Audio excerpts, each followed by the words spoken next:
It's Friday, December 7th. Welcome to Pastor Bob Daily. A lot of you have written in and said, Pastor Bob, what's the best way to pray? And that's a good question. You know, I told you before that I've gone to seminars and tell me how to pray. You know, here are the 5 steps that you should go through, and people have a lot of opinions on how to pray. And honestly, opinions are fine, but it really doesn't get to the heart of the matter. You know, Jesus said, when you pray, pray like this, and he gave the Lord's Prayer. And that's a cool place to go too. But right before he gave the Lord's Prayer in Matthew chapter 6, he said this, "And when you pray, do not be like the hypocrites, for they love to pray standing in the synagogues and on the street corners to be seen by others. And truly I tell you, they've received their reward in full. But when you pray, go into your room, close the door, and pray to your Father who is unseen. Then your Father, who sees what you've done in secret, will reward you.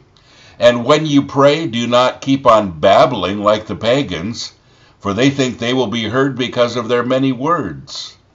Do not be like them, for your Father knows what you need before you ask him."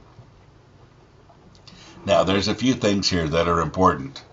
First of all, it says, don't pray like the hypocrites. And, you know, there are people who only pray when somebody else is present. You may be one of them. And corporate prayer is nice, but you know, the best prayer is the one you do in secret. So he says, don't pray like those people who just want to be seen by other people. He said they've already seen their full reward. In other words, their reward is only that superficial thing that they get from, you know, having other people see them, but has nothing to do spiritually. But he says when you go into your room and you close the door and you pray, you know, that's when God rewards you. Now, what kind of reward? That he's going to give you everything you ask for? No. You know, this guy that's standing on the street corners that's already received his reward in full, reward is just what other people think about him.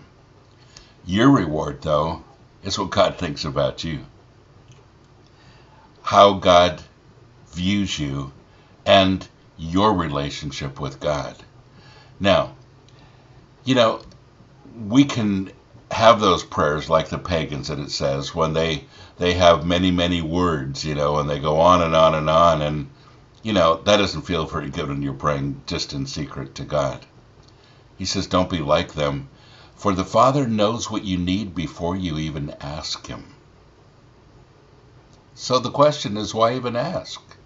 If God knows what you need before you even ask, why should you even ask?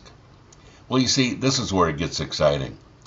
Because prayer isn't so much about, God, I need this, I need this, I need this. And then God goes, oh, God, I'm so glad you told me all of that because I was fully unaware of your situation. That'll never happen. God is never or never will be unaware of your situation. When you say, Lord, I need this, I need this, I need this, God says, I know what your real needs are. Let's talk about wants, let's talk about needs, let's talk about what you really need. Well, all of that is done in prayer.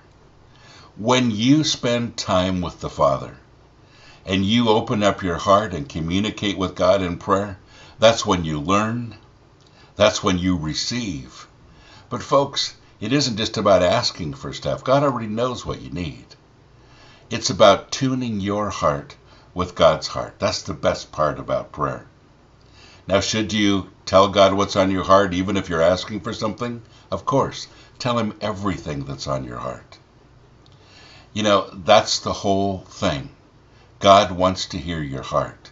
He wants your prayer to be from your heart. He doesn't want you to follow these 5 steps to prayer. He wants to hear from you personally.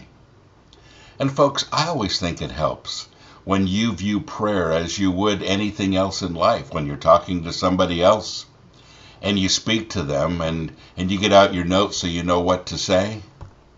That's not a very personal relationship, is it? I love those times when I talk to somebody and they open their heart to me and I'm able to open my heart to them and there's a connection that happens. That's what God wants from you too. And folks, it's just as simple as that. What is prayer? Simply talking to God, opening your heart, listening to what he has to say, stopping to listen to what he has to say. And remember, it's not a formula. It's a relationship. God bless you. Have a great day.